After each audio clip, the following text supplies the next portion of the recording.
Hello दोस्तों, practice study में आप लोग का स्वागत है। आज हम लोग देखेंगे प्लेटफॉर्म का सेट बिहार दरोगा का। टेस्ट सीरीज कितना है? 9 है, जो रुक्मिणी प्रकाशन का है। चलिए देखते हैं क्वेश्चन नंबर 1। निम्नलिखित में से कौन भारतीय राष्ट्रीय कांग्रेस के उग्रवादी से जुड़े नहीं थे? तो उग्रवादी से जुड़े नहीं थे तो किससे? तो उग्रवादी से। तो उग्रवादी से इसमें कौन जुड़े थे? तो ऑप्शन में लाला लाजपत राय। तो लाल, बाल, पाल और अरविंद घोष, ये सब किससे जुड़े हुए थे? तो उग्रवादी से जुड़े हुए। तो ऑप्शन में लाला लाजपत राय हो जाएगा। ये कांग्रेस से कब जुड़े? तो 1988 में कांग्रेस से जुड़े हुए थे। 1888 में जुड़े हुए थे। इनको पंजाब केसरी के नाम से जाना जाता है, लाला लाजपत राय को। ये मतलब उग्रवादी जो था, इनका विचार था कि स्वराज मांगने से नहीं मिलेगा बल्कि स्वराज छीनने से मिलेगा। उग्रवादी का कार्य करेगा तो 1905 के बाद जब बंगाल विभाजन हुआ उसके बाद उग्रवादी का काल आया। उससे पहले कहेगा तो उदारवादी का काल था। तो ऑप्शन ए में फिरोज शाह मेहता उदारवादी थे, बॉम्बे क्रॉनिकल का स्थापना किए हुए थे 1910 में। ऑप्शन बी में दादा भाई नौरोजी, ये भी थे उदारवादी। रहनुमाई मजादियान सभा का स्थापना, इंडियन एसोसिएशन का स्थापना दादा भाई नौरोजी। ऑप्शन सी में Gopal Krishna Gokhale the servant of India society का स्थापना 1905 में कांग्रेस का अधिवेशन भी किए हुए थे, कल बनारस अधिवेशन।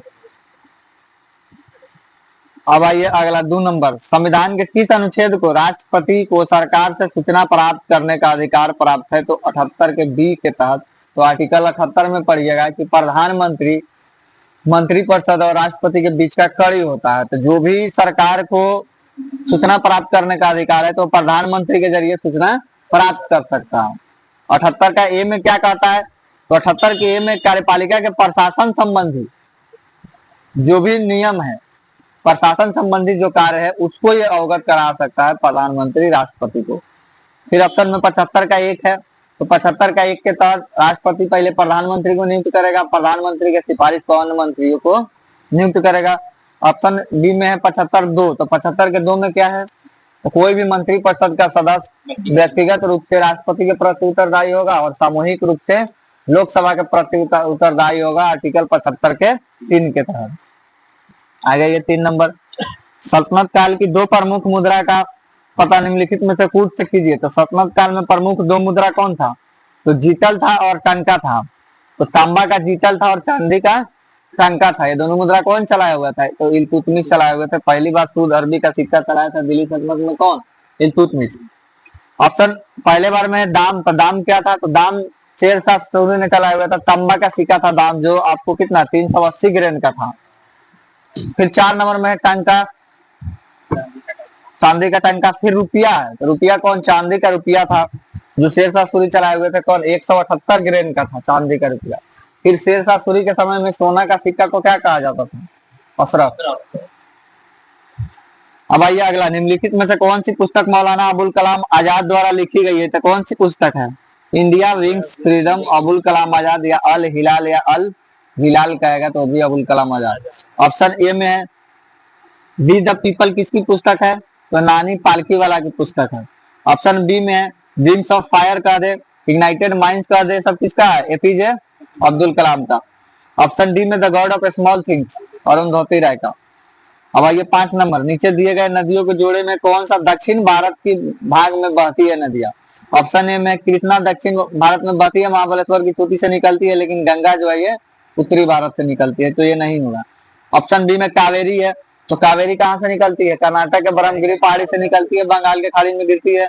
उसके बाद गोदावरी है, तो गोदावरी त्रियंबकेश्वर, महाराष्ट्र के त्रियंबकेश्वर से निकलती है, अभी जाके बंगाल के खाड़ी में गिरती है। तो दोनों दक्षिण भारत की बहने वाली नदियां हैं, जिसमें कावेरी को दक्षिण की गंगा और गोदावरी को दक्षिणी गंगा कहा जाता है। इसमें गोदावरी का लंबाई कहेगा तो 1465 और कावेरी का लंबाई कहेगा तो 800। अब आइए अगला 6 नंबर। इको मार्क किस उत्पादों को दिया जाता है? तो इको मार्क जो पर्यावरण मैत्रीपूर्ण हो, पर्यावरण के पूर्ण मैत्रीपूर्ण हो, उसको इको मार्क दिया जाता है। एक होलो मार्क दिया जाता है जो आभूषण पे दिया जाता है, होलो मार्क। एक ट्रेड मार्क होता है जो उपभोक्ता वस्तु को देता है। एक होता है एग्रो मार्क, जो खाद्य सुरक्षा पे एग्रो मार्क दिया जाता है। एक आईएसआई मार्क का होता है जो आपका इलेक्ट्रॉनिक वस्तु हो गया या फिर जो भी मार्केट में वस्तु मिल रहा है, आईएसआई मार्क पे दिया जाता है। एक फलों को पैकेजिंग पे मार्का दिया जाता है, एफपीओ मार्क दिया जाता है, एफपीओ। और ये भारतीय संविधान के 7वीं अनुसूची निम्नलिखित में से किससे संबंधित है? तो संघ सूची, राज सूची, समवर्ती सूची से संबंधित है, जो केंद्र राज्यों के संबंध को दर्शाता है, शक्ति को दर्शाता है। 7वीं अनुसूची में अभी वर्तमान में के गो विषय है संघ सूची में? 97 को देता है। अभी वर्तमान में 97 को संघ सूची में कम हो गया, 97 को है। 66 को कहेगा तो अब 61 को वर्तमान में कहेगा तो राज सूची में आपको 61 को है। समवर्ती सूची में के गो विषय है? 52 को विषय। पहले 47 को था, अब 52 को है। आजादी के समय कहेगा तो 97, 66, 47। जब 1935 का एक आया था उस समय कितना था? 59, 54, 36। अब आइए अगला, पादप कोशिका में श्वसन क्रिया जिसमें ऑक्सीजन ग्रहण करता है और भोजन से ऊर्जा कार्बन डाइऑक्साइड मुक्त करता है, वो कहाँ होता है? तो माइटोकॉन्ड्रिया में होता है। जो श्वसन की क्रिया माइटोकॉन्ड्रिया में होगा, जिसमें क्या करेगा? ऑक्सीजन को ग्रहण करेगा और कार्बन डाइऑक्साइड मुक्त करेगा, ये माइटोकॉन्ड्रिया में। ऑप्शन में हरित लवण और माइटोकॉन्ड्रिया होता है तो उसके पास खुद का डीएनए रहता है, तो हरित लवण और माइटोकॉन्ड्रिया। इसके अलावा कहेगा डीएनए, तो केंद्रक में भी डीएनए रहता है। अब आइए अगला, उत्तराखंड की सर्वोच्च चोटी कौन सी है? तो उत्तराखंड की सर्वोच्च चोटी कहेगा तो नंदा देवी है, जिसका ऊंचाई कितना है? आपको 7817 मीटर है। कुमायूं हिमालय की सबसे ऊंची चोटी नंदा देवी। और ये ऑप्शन बी में कामेट तो दूसरा सबसे ऊंची चोटी है, जिसका ऊंचाई कितना है? 7756। अब आइए अगला 10 नंबर, सामाजिक विकास की 3 अवस्था का सिद्धांत मूलतः प्रतिपादित किया था कौन? अगस्त काम्टे ने प्रतिपादित किया था, जिसको समाजशास्त्र का जनक भी कहा जाता है। ये 1822 ईस्वी में प्रतिपादित किए हुए थे इसको। ऑप्शन बी कार्ल मार्क्स है, तो कार्ल मार्क्स समाजवादी अर्थशास्त्र का जनक कार्ल मार्क्स, जिसकी पुस्तक क्या है? दास कैपिटल या कम्युनिस्ट मैनिफेस्टो। और एक हर्बर्ट स्पेंसर है, किसको जनक कहा जाता है हर्बर्ट स्पेंसर को? ये भी सामाजिक विकास से संबंधित है, जो अर्थशास्त्र से संबंधित। अब आइए निम्नलिखित में से कौन सा कथन सत्य है? ऑप्शन ए में पदार्थ का प्रतिरोध तार के त्रिज्या के अनुक्रमानुपाती होता है। नहीं, क्षेत्रफल के व्युत्क्रमानुपाती होगा तो त्रिज्या का भी व्युत्क्रमानुपाती होगा। ऑप्शन सी में इसका मतलब सही है, पदार्थ का प्रतिरोध जो होता है इसके लंबाई के अनुक्रमानुपाती होगा और क्षेत्रफल के व्युत्क्रमानुपाती होगा। तो प्रतिरोध आर बराबर क्या होता है? रो एल बाई ए होता है। अब आइए अगला 12 नंबर, उपनिषद काल के राजा अश्वपति कहाँ के शासक थे? तो अश्वपति कहाँ के थे? केकई के शासक थे। ये कहा में था छांदोग्य उपनिषद में इसकी चर्चा है, और कृष्ण का पुत्र अंगिरस का शिष्य का चर्चा। अब आइए अगला, काशी था, तो काशी के कौन था राजा? अश्वसेन। ऑप्शन सी में पंचाल, पंचाल का परवाहन जबाली। ऑप्शन डी में विदे, विदे का राजा जनक। अगला ये 13 नंबर, हमारा शरीर किस पीएच पर आंच पे काम करता है? 7 से लेकर 7.8 तक हमारा शरीर इतना परास पे काम करता है। अगर ब्लड का पीएच मान कहेगा तो कितना होता है? 7.4 होता है। पीट का पीएच मान कितना होता है? 7.5 से 8.8 तक होता है। दूध का पीएच मान 6.4 होता है, और मूत्र का पीएच मान 6.6 होता है। अब आइए, रसोई में उत्पन्न होने वाला अजैव निम्नलिखित पदार्थ को पहचान कीजिए। तो अजैव का मतलब नॉन बायोडिग्रेडेबल। इसमें ऑप्शन में दूध का थैली है तो नॉन बायोडिग्रेडेबल में हो जाएगा। प्लास्टिक, कांच, रबर, जो भी रासायनिक रूप से बना हुआ है सब आपको नॉन बायोडिग्रेडेबल में चलेगा। फिर बायोडिग्रेडेबल में इसमें ऑप्शन है पेपर बैग हो जाएगा, चाय पत्ती हो जाएगा, सब्जी का छिलका, मतलब जो भी जैविक अपशिष्ट पदार्थ है सब किसमें आएगा? बायोडिग्रेडेबल में आएगा। तो आइए 15 नंबर, यदि भारत के राष्ट्रपति का पद अचानक रिक्त हो जाए और उपराष्ट्रपति भी न रहे तो कौन पद संभालता है? तो सर्वोच्च न्यायालय का मुख्य न्यायाधीश। पहले अगर राष्ट्रपति का पद रिक्त हो जाए तो कार्यवाहक राष्ट्रपति के रूप में उपराष्ट्रपति काम करेगा आर्टिकल 65 के तहत। अगर उपराष्ट्रपति भी न हो तो सर्वोच्च न्यायालय के मुख्य न्यायाधीश राष्ट्रपति के पद तक रहेगा। मैक्सिमम कितना? 6 महीना तक ही रह सकता है। 6 महीने के अंदर राष्ट्रपति का चुनाव कराना अनिवार्य है। एक बार हुआ था, ये कब? 1969 में जाकिर हुसैन का मृत्यु हुआ तो उस समय पीवी गिरी क्या थे? उपराष्ट्रपति थे, तो राष्ट्रपति बने कार्यवाहक राष्ट्रपति। उसी समय राष्ट्रपति का इलेक्शन हुआ तो पीवी गिरी थे राष्ट्रपति के इलेक्शन में चल गए, पद हो गया उनका खाली। तो उस समय एक मुख्य न्यायाधीश थे कौन? मोहम्मद हिदायतुल्लाह, जो राष्ट्रपति के रूप में काम किए हुए थे। और उस समय द्वितीय वरीयता मत के आधार पर भी जीते हुए थे कौन? पीवी गिरी, राष्ट्रपति का चुनाव। अब आइए अगला 12 वोल्ट की एक बैटरी आर प्रतिरोध का एक प्रतिरोध के टर्मिनलों के बीच संयोजित किया जाता है। यदि धारा 2.4 एम्पियर प्रवाहित होती है तो आर का मान मतलब प्रतिरोध निकालिए, तो प्रतिरोध आर बराबर क्या हो जाएगा, वी बाई आई हो जाएगा। वी आपका 12 दिया हुआ है, आई कितना दिया हुआ है 2.4, ये कितना है मिली एम्पियर है, तो इसको एम्पियर में करिएगा तो 2.4 गुना 10 के पावर -3 हो जाएगा। मिली बराबर कितना 10 के पावर -3 होता है, तो 12 बटा 2.4 गुना 10 के पावर 3 कैलकुलेशन करिएगा तो आ जाएगा आपका 5 गुना 10 के पावर 3 मतलब 5000 आ जाएगा एम्पियर। अब आइए अगला, करेवा अच्छी तरह से की जाने वाली खेती है, तो करेवा की खेती कहाँ किया जाता है, मतलब करेवा मिट्टी है जिसमें किस चीज का खेती किया जाता है, केसर का खेती कर देगा, बादाम, जाफरान, अखरोट, सेब, ये सब का खेती करेवा मिट्टी में होता है, तो आपको जम्मू कश्मीर में मिलेगा। ये झीलों के निक्षेप से बनता है करेवा मिट्टी। अब फिर कहेगा ये अंगूर की खेती के लिए सबसे अच्छा मिट्टी, अंगूर, समतोला, ये सब कहेगा तो आपको कहाँ महाराष्ट्र में मिलता है, नासिक क्षेत्र में। अब आ गया ये 18 नंबर, मान लीजिए कि एक लड़का सामने एक जादुई दर्पण रखा गया, परिणाम स्वरूप लड़का देखता है कि उसके सिर का प्रतिबिंब समान है, तो सिर का प्रतिबिंब समान है तो समतल दर्पण। फिर उसके शरीर के मध्य भाग छोटा है, तो मध्य भाग छोटा है तो मतलब उत्तल दर्पण। उसके पैरों का आकार बड़ा है तो पैर का आकार बड़ा है तो अवतल दर्पण। तो वहीं सिर से नीचे तक सजाइए, तो पहले समतल था, उत्तल था और अवतल था। तो समतल में आपका समान आकार का प्रतिबिंब बना, उत्तल में आपका छोटा और आभासी बना, अवतल में आपका बड़ा बना, और ध्रुव और फोकस के बीच बनता है।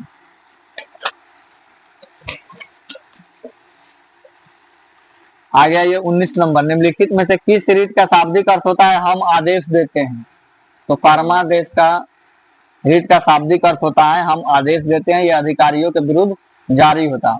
ऑप्शन ए में बंदी प्रत्यक्षीकरण, तो बंदी प्रत्यक्षीकरण का शाब्दिक अर्थ क्या होता है, ससरी निगाह या ससरी प्रस्तुति।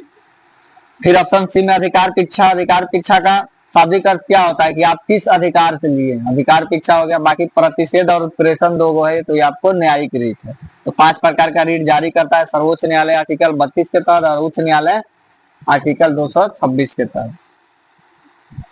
अब आइए अगला 20 नंबर, सीधे धारावाही चालक से दूर जाने पर चुंबकीय क्षेत्र रेखाओं की परिधि क्या होगा, तो दूर जाइएगा तो उसका क्षेत्रफल बढ़ेगा, तो मतलब परिधि क्या हो जाएगा, बढ़ जाएगा, तो परिधि में आपका वृद्धि होगा।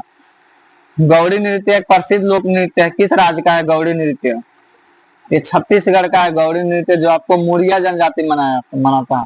ऑप्शन बी में त्रिपुरा, तो गरिया पर्व कहेगा या होजगिरी पर्व कहेगा, तो ये आपको त्रिपुरा, हाँ मुड़िया जनजाति है छत्तीसगढ़ का। झारखंड, झारखंड का छऊ है। उत्तराखंड कहेगा तो गढ़वाल, कुमायूं, चोरा, ये सब उत्तराखंड का। 22 नंबर, जब दो आयनों को विनियमित होता है तो निम्नलिखित में से कौन सी अभिक्रिया होती है, तो विस्थापन अभिक्रिया होता है, मतलब विस्थापित करता है, इसमें कम क्रियाशीलता को विस्थापित कर देता है, अधिक क्रियाशील वाला होता है।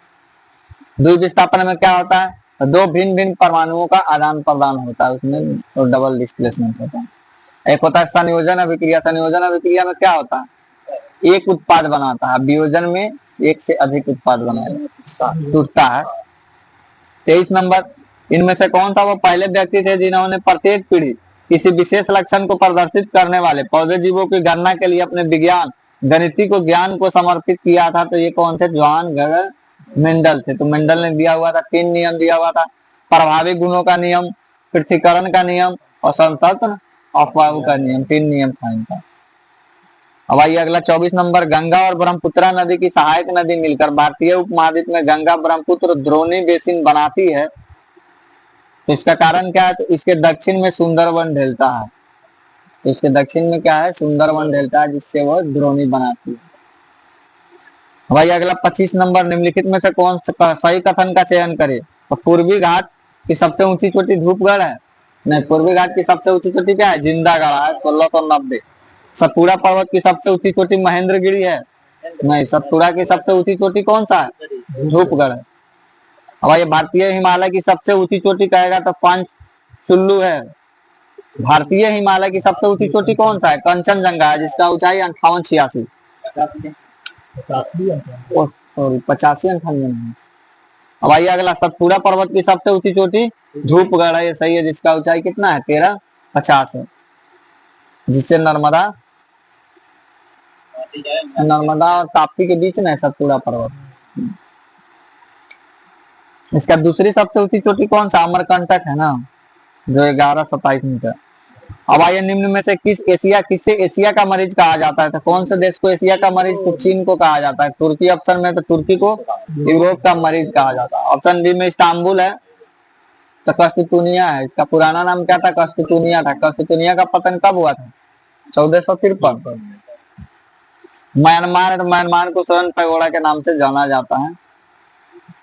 अब आइए अगला, पृथ्वी का द्रव्यमान कितना होता है? तो पृथ्वी का द्रव्यमान आपको 6 गुना 10 के पावर 24 होगा पृथ्वी का द्रव्यमान।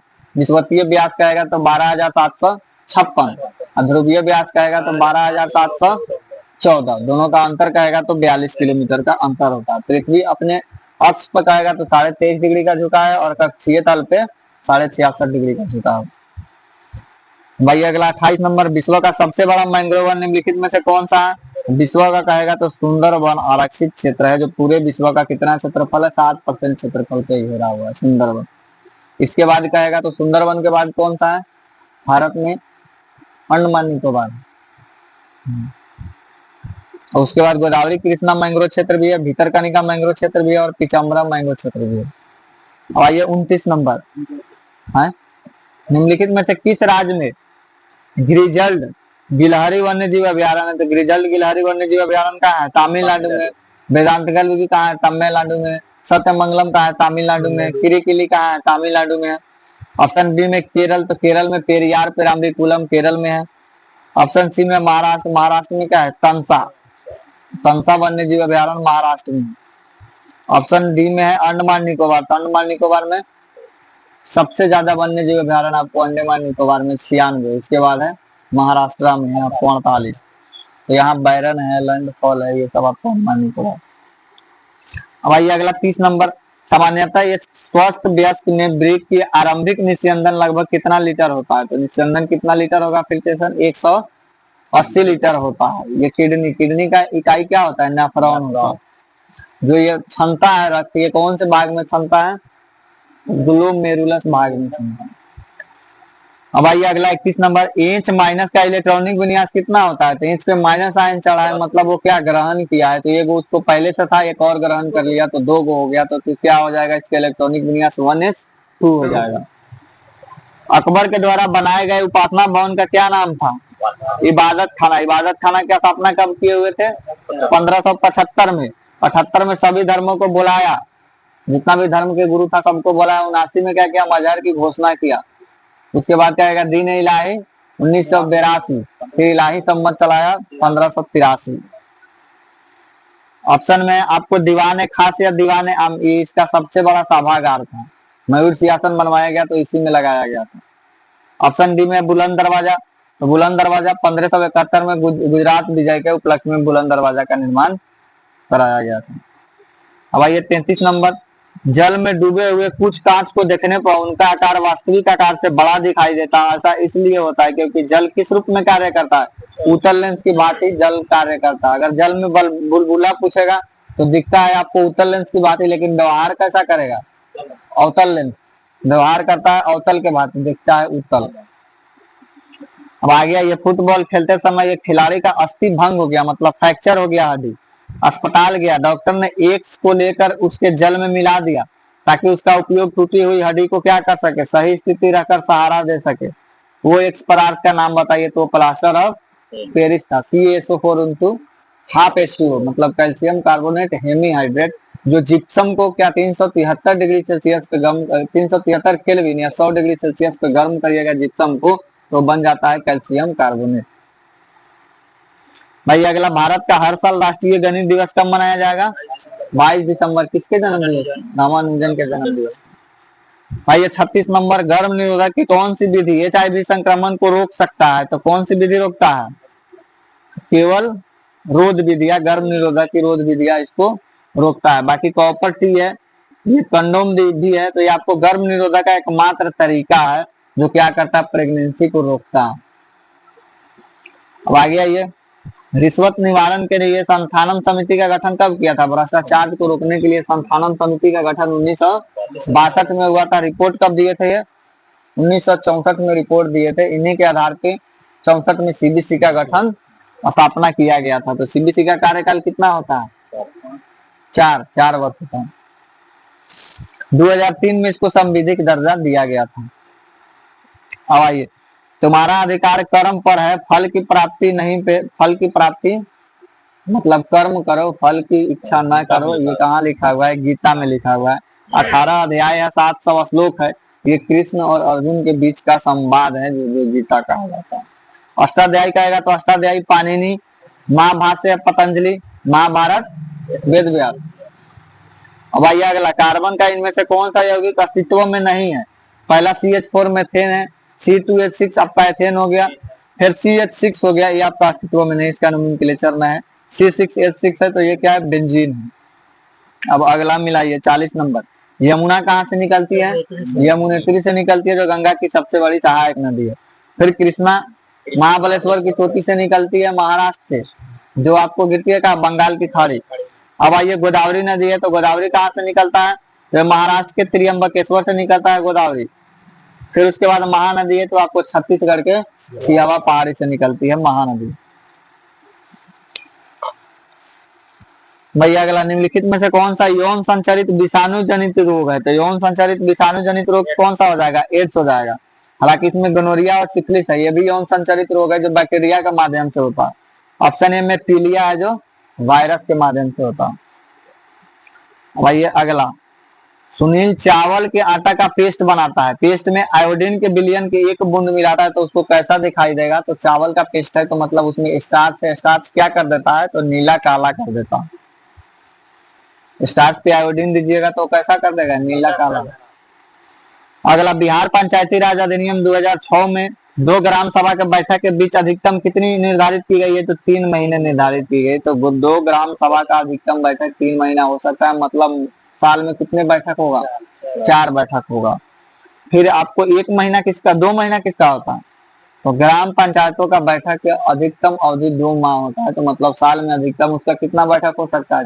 6 गो बैठक हो सकता है। ग्राम पंचायत का बैठक कौन बुलाता है? मुखिया, मुखिया बुलाता है।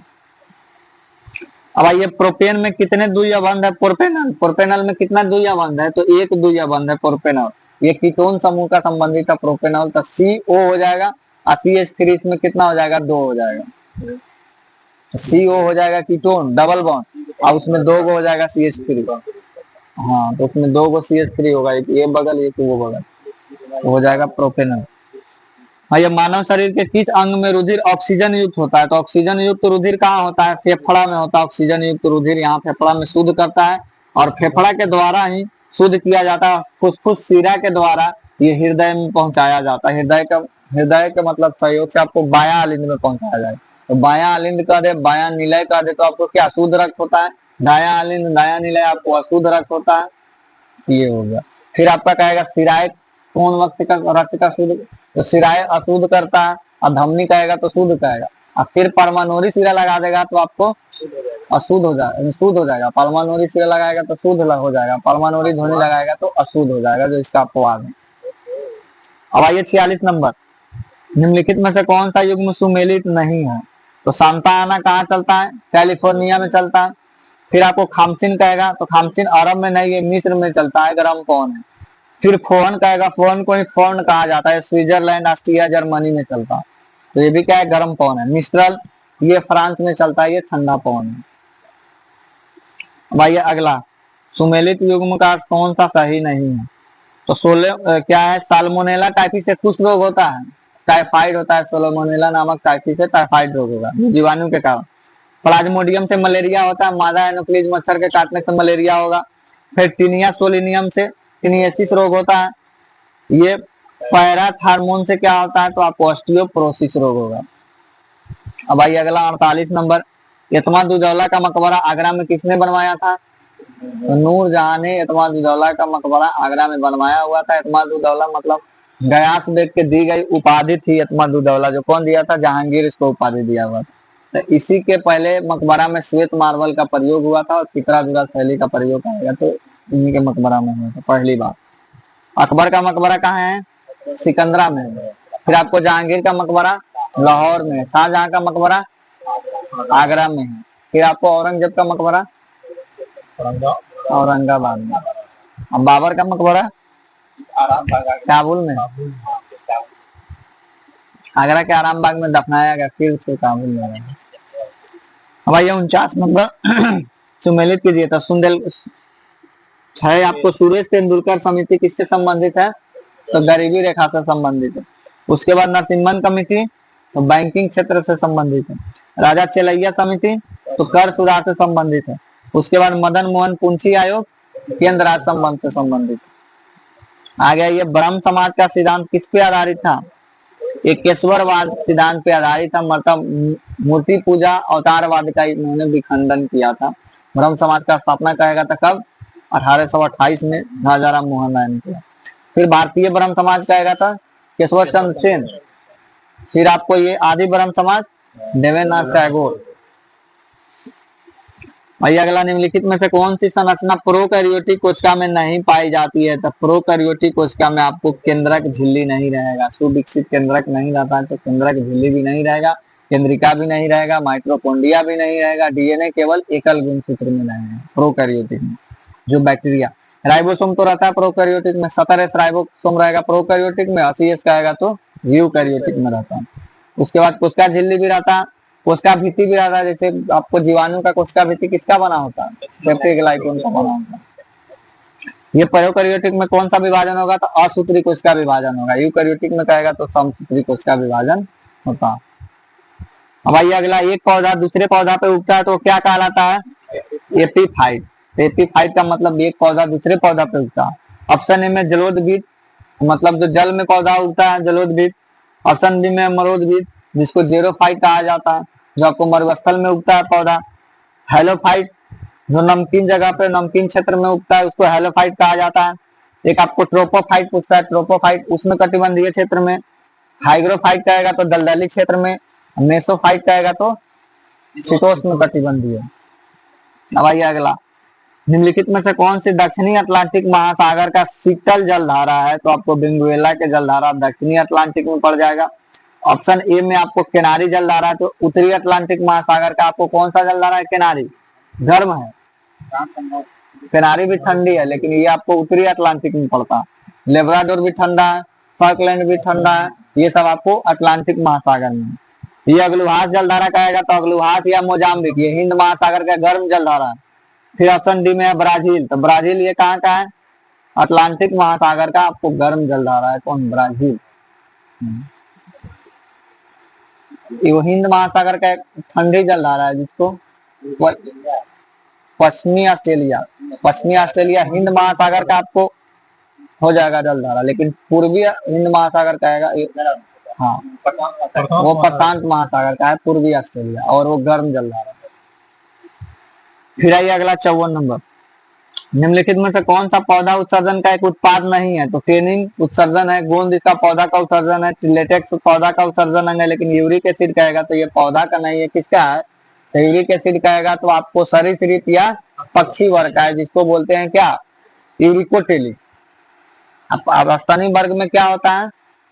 तो यूरियोटेली, यूरिया निकालता है तो यूरियोटेली। फिर जलीय जंतु में क्या होता है? अमोनिया अपशिष्ट उत्पाद होता है तो इसको बोलते हैं अमोनियोटेली। भाई ये 55 नंबर, निम्नलिखित में से कौन सी गैस वायुमंडलीय प्रदूषक है? तो वायुमंडलीय प्रदूषक इसमें SO2 दिया हुआ है। तो SO2 हो गया, कार्बन मोनोऑक्साइड हो गया, सीसा हो गया, ये सब क्या है? वायुमंडलीय प्रदूषक है। अब आइए अगला, प्रारंभिक हड़प्पा स्थलों में से एक ही खेत में दो साथ फसल उगाने का प्रमाण कालीबंगा से मिला था। कालीबंगा आपको राजस्थान का है कालीबंगा, जहाँ से एक साथ दो फसल उगाना। अलंकृत फर्श अग्निवेदिया का प्रमाण, गड्ढर, ये सब आपको मिला हुआ है कहाँ? कालीबंगा से। धौलावीरा से कहेगा तो धौलावीरा कहाँ है? गुजरात में। सबसे उत्तम जल निकासी कहेगा तो यही धौलावीरा है। स्टेडियम का प्रमाण भी कहेगा तो धौलावीरा से मिला हुआ है। अब आगे आइए, अम्ल या क्षार को जल मिलाने पर क्या होगा? तो अम्ल या क्षार में जल मिलाइएगा तो प्रति इकाई आयतन में आयनों की सांद्रता में वृद्धि होगी। क्या आयन कम हो जाएगा? अम्लीयता कम हो जाएगा तो आपको H+ आयन कम देगा। प्रति इकाई आयतन में आयनों की सांद्रता कमी हो जाएगा। सही है, जल मिलाइएगा तो आयन की सांद्रता कम हो जाएगा। अब विलयन क्या हो जाएगा? तनु हो जाएगा। पहले सांद्र था, जल मिलाने पर क्या हो गया? तनु हो गया। फिर आपका बिलियन अधिक सांद्र हो जाएगा, ये गलत है। तो बिलियन आपका तनु हो जाएगा और सांद्रता में क्या हो जाएगी, कमी हो जाएगी।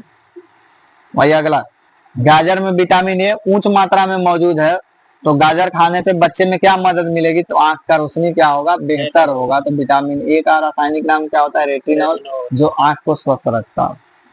भाई अगला, निम्नलिखित में से कौन पहले पोषीय स्तर पे है, तो पहले पोषीय स्तर पे कौन आता है, उत्पादक आता है। फिर दूसरे पोषीय स्तर पे कहेगा तो प्रथम उपभोक्ता, दूसरे पोषीय स्तर प्राथमिक उपभोक्ता, तृतीय पोषीय स्तर कहेगा तो द्वितीयक उपभोक्ता, चतुर्थ पोषीय स्तर कहेगा तो तृतीयक उपभोक्ता, उसके बाद आ जाता है घटक। अब आइए अगला, विस्थापन अभिक्रिया के संदर्भ में कौन सा कथन सही है, तो विस्थापन अभिक्रिया क्या करता है, तो कम अभिक्रियाशील धातु को अधिक अभिक्रियाशील क्या करता है, विस्थापित कर देता है। जैसे लोहा आपको कॉपर सल्फेट के पास अभिक्रिया करेगा तो लोहा क्या बना देगा, फेरक सल्फेट बना देगा, और कॉपर को क्या कर देगा, बाहर कर देगा। अब आइए अगला 61 नंबर, आलमटी बांध किस नदी पे अवस्थित है, तो आलमटी बांध कहेगा तो आपको कृष्णा नदी पे अवस्थित है। फिर गोदावरी नदी पे कौन कौन सा बांध है, तो जयकावारी बांध कहेगा, पंचापरम बांध कहेगा तो आपको गोदावरी नदी पे, कालेश्वर भी गोदावरी नदी पे। फिर कावेरी पर क्या है, तो मैटूर बांध कहेगा, कृष्ण सागर बांध कहेगा तो कावेरी नदी पे है। फिर महानदी पे हीराकुंड बांध है, जो आपको सबसे लंबा बांध कहेगा तो हीराकुंड बांध है, सबसे ऊंचा 26 किलोमीटर हीराकुंड बांध। भाखड़ा नंगल कौन सा बांध है, गुरुत्वीय बांध, गुरुत्वीय बांध। भाखड़ा नंगल का ऊंचाई टिहरी बांध सबसे ऊंचा 261। और ये मेंडलीव के अनुसार तत्वों का गुणधर्म उसके क्या होता है, तो परमाणु द्रव्यमान के आवर्त फलन होते हैं। मेंडलीव सबसे पहला आवर्त मेंडलीव से बनाया था, कब बनाए हुए थे, 1869 में, 1869 में बना, जिसमें 63 तत्व था, जिसमें 9 को क्या था, वर्ग था, और 7 को आवर्त था। आधुनिक आवर्त नहीं कहेगा तो मोस्ले तैयार किए थे कब, 1913 में, जिसमें 18 वर्ग था और 7 को आवर्त था। भैया अगला, गोलीय दर्पण वक्रता केंद्र के संबंध में सही कथन को समझिए। गोलीय दर्पण में वक्रता केंद्र, तो गोलीय दर्पण का वक्रता केंद्र से गुजरने वाली प्रकाश की किरण विपरीत दिशा में अपने पथ पर पुनः अनुरेखन करती है, सही है। गोलीय दर्पण का वक्रता केंद्र पर निर्मित प्रतिबिंब वस्तु के समान आकार का, तो मतलब सी पे रखिएगा वक्रता केंद्र पे, तो वक्रता केंद्र पे प्रतिबिंब बनेगा, और वो प्रतिबिंब कैसा रहेगा, समान आकार का रहेगा। गोलीय दर्पण के वक्रता केंद्र पर निर्मित प्रतिबिंब वास्तविक होगा और उल्टा होगा और समान आकार का होगा, तो तीनों सही है। भाई 1916 ईस्वी में बंबई में प्रथम भारतीय महिला विश्वविद्यालय की स्थापना का पीछे महान शक्ति का कौन था, तो यही डीके कर्वे, तो डीके कर्वे थे। इन्होंने 1899 में पूना में विधवा आश्रम की स्थापना भी कौन, डीके कर्वे ने किया हुआ था। इनको भारत रत्न कब दिया गया, डीके कर्वे को 58 में दिया गया। फिर अब अगला, ये निम्नलिखित में से कौन सा ऊर्जा अनवीकरणीय स्रोत नहीं है, तो मतलब नवीकरणीय स्रोत होना चाहिए, तो नवीकरणीय के लिए क्या, जल ऊर्जा कहेगा, वायु ऊर्जा कहेगा, सौर ऊर्जा कहेगा, ये सब कैसा ऊर्जा है, नवीकरणीय। बाकी अनवीकरणीय में प्राकृतिक गैस दिया हुआ, पेट्रोलियम, कोयला, ये सब क्या है, अनवीकरणीय है, जिसका मात्रा सीमित है। अब आइए 66 नंबर, विद्युत जनित्र के संबंध में कौन सा कथन सही है, तो विद्युत जनित्र कुंडली में फेरों की संख्या बढ़ाकर धारा वृद्धि किया जा सकता है, सही है। कुंडली की चाल बढ़ाकर प्रेरित धारा वृद्धि किया जा सकता है, सही है। प्रयुक्त चुंबकीय क्षेत्र में कमी करके विद्युत धारा में वृद्धि नहीं किया जा सकता है, कमी करिएगा तो कम हो जाएगा। तो मतलब धारावाही में फेरों की संख्या बढ़ाकर विद्युत बढ़ा सकते हैं, या चाल बढ़ाकर विद्युत धारा बढ़ा सकते हैं। अब आइए निम्नलिखित में से कौन सा संघ राज्य क्षेत्र में जरवा जनजाति रहती है, तो अंडमान निकोबार में जरवा जनजाति। ऐसे उत्तरी अंडमान में कहेगा तो आपको सैंडल पीक है, तो सेंटलिस जनजाति पाया जाता है। मध्य अंडमान में कहेगा तो यहीं आपको जरवा जनजाति पाया जाता है। अब आपको दक्षिणी अंडमान में कहेगा तो उंग जनजाति पाया जाता है। निकोबार में कहेगा तो सैंपन जनजाति या निकोबारी जनजाति पाया जाता है। अब आइए 68 नंबर, हम जानते हैं कि यदि वर्षा का पीएच मान 5.6 से कम होता है तो इसे अम्लीय वर्षा कहेंगे।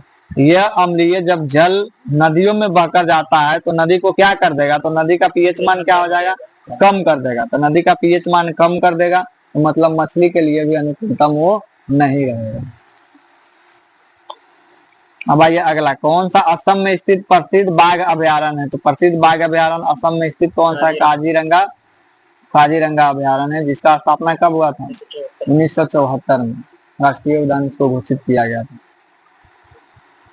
फिर आइए अगला, मुस्लिम काल में दिल्ली के तख्ते पर बैठने वाला एकमात्र हिंदू और विक्रमादित्य की उपाधि धारण करने वाला अंतिम राजा कौन था? तो हेमचंद्र था, हेमू के नाम से जाना जाता था। ये आदिल शाह सूरी का सेनापति था। इन्होंने 24 युद्ध लड़ा हुआ था। 24 युद्धों में से 22 युद्धों में सफलता प्राप्त की। लास्ट में पानीपत का द्वितीय युद्ध 1956 में लड़ा गया, जो बैरम खां के नेतृत्व में लड़ा जा रहा था, और हेमू उसमें क्या हुआ? पराजित हुआ था। संग्राम सिंह का नाम है क्या? उर्फ राणा संगा। ये खनवा के युद्ध में बाबर ने इनको पराजित किया। फिर ऑप्शन सी में पेशवा बाजीराव। तो बाजीराव का कार्यकाल कब से कब तक रहा? 1720 से 1740 तक।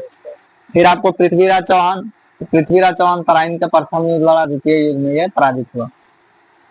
अब आइए अगला 71 नंबर, फेफड़ों की कुपिकाओं को होने का क्या कारण है? तो फेफड़ों की कुपिका का होने का कारण क्या है? तो पृष्ठीय क्षेत्रफल में वृद्धि करता है। जब ऑक्सीजन को लेता है, ये फैलता है, और छोड़ता है तो ये सिकुड़ता है।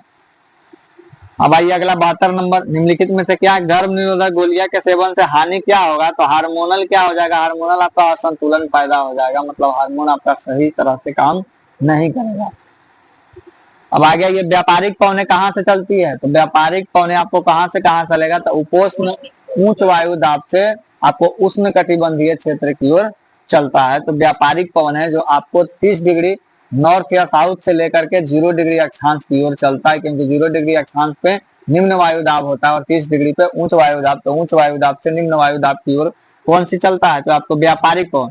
फिर आपको पछुआ पवन कहेगा। तो पछुआ पवन ये 30 डिग्री नॉर्थ या साउथ से 60 डिग्री की ओर चलता है पछुआ पवन। ये उपोष्ण उच्च वायु दाब से कहाँ चलेगा? शीतोष्ण उच्च वायु दाब की ओर, शीतोष्ण निम्न वायु दाब की ओर ये चलेगा। ये पवन हो गया। इस पवन को क्या कहते हैं? पछुआ पवन कहते हैं। सबसे ज्यादा वेग किसी का रहता है? तो पछुआ पवन का ही रहता है, वो भी दक्षिणी गोलार्ध में रहता है। इसलिए 40 डिग्री पे इसको चलिसा बोलते हैं, 50 डिग्री पे 50 और 60 डिग्री पे सिक्का शाखा बोलते हैं। फिर आपको ध्रुवीय पवन कहेगा। तो ध्रुवीय पवन कहाँ से चलता है? ध्रुवीय पवन आपको ध्रुव से लेकर के शीतोष्ण कटिबंधीय की ओर चलता है। तो मतलब 90 डिग्री से लेकर के 60 डिग्री की ओर चलेगा ध्रुवीय पवन। ये सब कैसा पवन है? तो अस्थायी पवन है। अब आइए 74 नंबर, किसने लिखा कि इस निर्णय से इनकार करना कठिन है? तथाकथित 1857 का विद्रोह प्रथम राष्ट्रीय स्वतंत्रता संग्राम नहीं था, न तो राष्ट्रीय विद्रोह था। ये किसने बोला था? तो आरसी मजूमदार ने 1857 का विद्रोह न तो स्वतंत्रता संग्राम था, नहीं, यही बोले गए थे आरसी मजूमदार, जिसकी पुस्तक क्या थी? सिपोही मुतमी, आरसी मजूमदार। ऑप्शन बी में सर सैयद अहमद खान, असबाब बगावत पुस्तक लिखे हुए थे उस समय, सर सैयद अहमद खान। तो ये हो गया। अब आइए वीर सावरकर क्या बोला होता? Indian war of independence Veer Savarkar लिखे हुए थे उसी समय पुस्तक। सभ्यता और बर्बरता का परिचय कौन? टी.आर. होम्स ने बोला हुआ। तो सभ्यता और हिंदू मुस्लिम का षड्यंत्र जेम्स आउटरम और डब्ल्यू टेलर। अब आइए अगला, निम्नलिखित में से कौन सा एक सुमेलित है? तो कौन सा सुमेलित है? तो देखिए, ब्रह्म समाज का स्थापना राजा राम मोहन राय, सही है, लेकिन ये दिया हुआ भारतीय ब्रह्म समाज, राजा राम मोहन राय, केशव चंद्र सेन। फिर ऑप्शन बी में तत्बोधिनी सभा देवेंद्र नाथ ठाकुर। ऑप्शन सी में सत्य शोधक समाज ज्योतिबा फुले। ऑप्शन डी में the servant of India society, इसका स्थापना गोपाल कृष्ण गोखले 1905।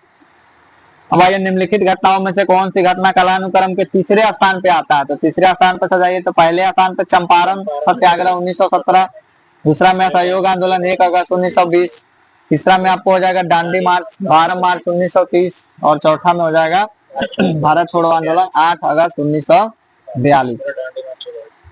अब आइए 77 नंबर, उड़ीसा में उदयगिरी में हाथी गुफा अभिलेख जो 2री शताब्दी ईसा पूर्व के दौरान कलिंग राजा खारवेल के द्वारा कराया गया था। हाथी गुफा अभिलेख जिसमें इनके खारवेल के विजय के उपलब्ध के बारे में यहाँ जानकारी मिलता है। यही खारवेल मगध से आपको जैन मूर्ति ले गया था।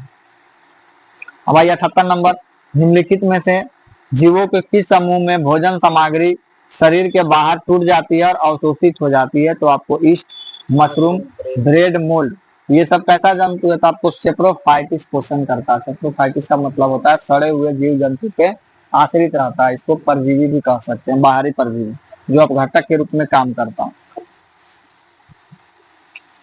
अब आइए अगला, नेपथेंस किस श्रेणी में आता है? तो नेपथेंस आपको निर्माता में भी आएगा और द्वितीयक उपभोक्ता में भी आएगा। निर्माता में इसलिए आएगा तो इसमें क्लोरोफिल पाया जाता है, प्रकाश संश्लेषण करता है, तो निर्माता या उत्पादकता में आ जाएगा। और यह कीटभक्षी पौधा भी है जो टीडा को खाता है और अन्य पौधा को भी खाता है, तो किसमें आ जाएगा, तो द्वितीयक उपभोक्ता में आ जाएगा। तो निर्माता मतलब उत्पादक भी है और द्वितीयक उपभोक्ता भी। नहीं, उपभोक्ता भी होगा और निर्माता भी। हम यूपीएससी में पूछा हुआ था। उन विशेष जड़ों का नाम बताइए जिनका पुष्पुटा मेजबान पौधा से पोषण प्राप्त करता है, तो कौन सा है, तो हिस्टोरिया नामक जड़ के माध्यम से आपको पुष्पुटा भोजन प्राप्त करता है। तो मतलब ये तना पे रहता है, तो एक तरह से क्या तना परजीवी के रूप में काम करता है। इसको दोसर प्लांट भी कहा जाता है, ये एंजियोस्पर्म के तहत आता है और ये क्या जड़ के माध्यम से या तना के माध्यम से भोजन प्राप्त करता है। हो गया।